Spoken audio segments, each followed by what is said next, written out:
دەمەوێت زیاتر لەم بارەیەوە قسە بکەم بە تایبەت بۆ چوون و ڕۆیای پارتی دیموکراتی کوردستان بزانین لەگەڵ بەڕێز هاوار محەممەد کاندیدی پارتی دیموکراتی کوردستان لە بازنەی هەولێر لە سۆرانەوە میوانێمەیە گفتوگۆی لەگەڵ دەکەین کا کاوەرم کاتت باش پلان و دروشم و گوتاری هەندێک لایەن بۆ کۆتایی هێنان ڕاوەستاندن لە ناوبردن چۆن هەڵدەسەنگێنن؟ بەڵێ ئێوارەتان باش من هاوار محەممەدم کاندیدی ژمارە 64 لە لیستی پارتی دیموکراتی کوردستان ژمارە 190 مامۆستای زانکۆ و ڕاوێژکاری یاساییم ئەگەر لە ڕوانگەیەکی زانستی دەرونیەوە شڕۆڤەیەک بۆ ئەو دروشمانە بکەین ئەوەی کە لایەنە سیاسیەکان جگە لە پارتی ڕاگەیاندووە دەبینین نەئارامی تێدا دەبینین لە ڕوانگەیەکی زۆر مڕاهقانەی سیاسی ئەو دروشمانە دەستنیشان کرایە چونکە دروشمی سیاسی دەبێتە هۆکاری ئەوەی کە ئاسایشی کۆمەڵایەتی لە کوردستان تێک بدات و هەموو ئەو دۆخی کە دروستیەکە لە نەتیجەی ئەو دروشمانەیە کە ئەوە بەشێکن لەو حاڵەتانەی کە لێکەوتەی دەبێت لەسەر تەواوی کۆمەلگا و لەسەر داهاتووی سیاسی لە هەرێمی کوردستان ئەگەر بەراوردی ئەو دروشمانە بکەین لەگەڵ ئەوەی کە پارتی دیموکراتی کوردستان باوەڕی پێێتی و ڕاگەیاندووە کە بریتە لە ئارامی و لە پێکەوەی و خۆڕاگری ئارامی ئەوە خدای گەورە هەر لە قورئانی پیرۆز باسی ئەوە کات کە ئارامی یەکێکە لە نعمەتە گەورەکان و دەبێ ئینسان هەمیشە باسی بکات و دەبێ پێوە شکر بکات و شانازی پێوە بکە ئاوەدانیش ئەوە یەکێکە لەو دروشمانەی کە هەمیشە پارتی دیموکراتی کوردستان ویستوێتی ئاوەدانی بەسەر بۆ کوردستان دابین بکرێت و لە نەتیجێ ئەو پرۆژە استراتیژیانەی کە هەمیشە داکۆچی لەسەر کردووە ئێمە کارمان لەسەر کردووە و توانیمانە کوردستان لە خۆناغێکی زۆر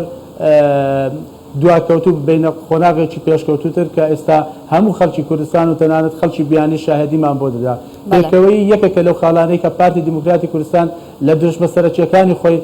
ئیشارەتی پێداوە و کاری لەسەر کردووە و ڕنگدانەوەی بە کرداریشەوە هەبووە و خۆڕاگریش ئێمە هەمومان دەبینین کە خۆڕاگری یەکێکە لەو خاڵانەی کە چەندین تەحەدیات ڕوبەڕووی پارتی دیموکراتی کوردستان بووە لە ماوەی ڕابردوو جگە لەو 11 بڕیارێک کە لەلایەن دادگای ئیتحادیەوە بەسەر هەرێمی کوردستان سەپێنرا ئەگەر ئیرادە و قووەت و خۆڕاگری کابینەی نوێم و پارتی دیموکراتی کوردستان نەبایە ئێستا دەبایە قوارەی سیاسی هەرێمی کوردستان لە ئاقارێکی نزیک کە ئەو پارتانە موجودن لە کای سیاسی هەرێمی کوردستان هەڵوێست و گوتاریان چۆن دەبینن بەرامبەر بە قوارەی هەرێمی کوردستان؟ بێگومان لە دروشمەکانەوە ڕادیارە کە هەڵوێستی ئەوان چییە؟ هەڵوێستی ئەوان تەنانەت زۆر بە ئاشکرایی دیارە لەوەی کە دەیانەوێت ئەگەر قوارەی سیاسی هەرێمی کوردستان بوو نیشی نەمێنێت لە بەرامبەر ئەوەی کە چەند کورسێک لە ژمارە کورسیەکانی خۆیان زیاد بکەن بۆوان ئەوە زیاتر گرنگە لەوەی کە قوارەی سیاسی هەرێمی کوردستان بەرەو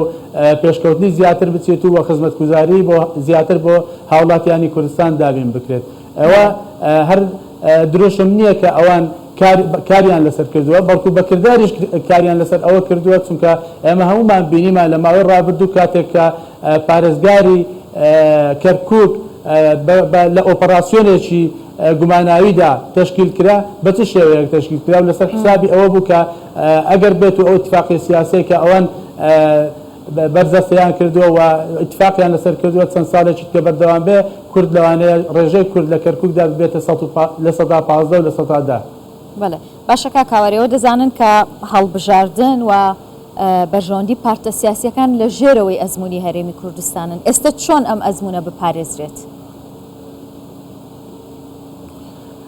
من پێم وایە هەر کاتێک پارتی بەهێز بوو بێت ئەوە قوارەی سیاسی هەرێمی کوردستانیش بەهێز بووە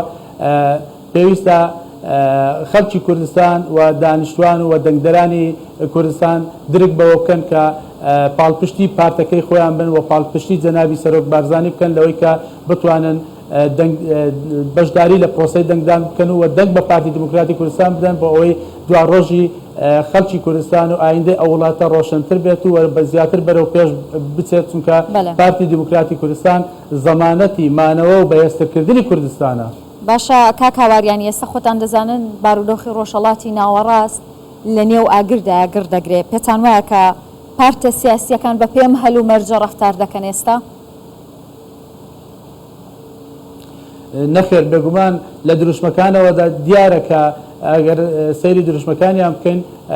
هەست نەکردنە بە مەسئولیت هەست نەکردنە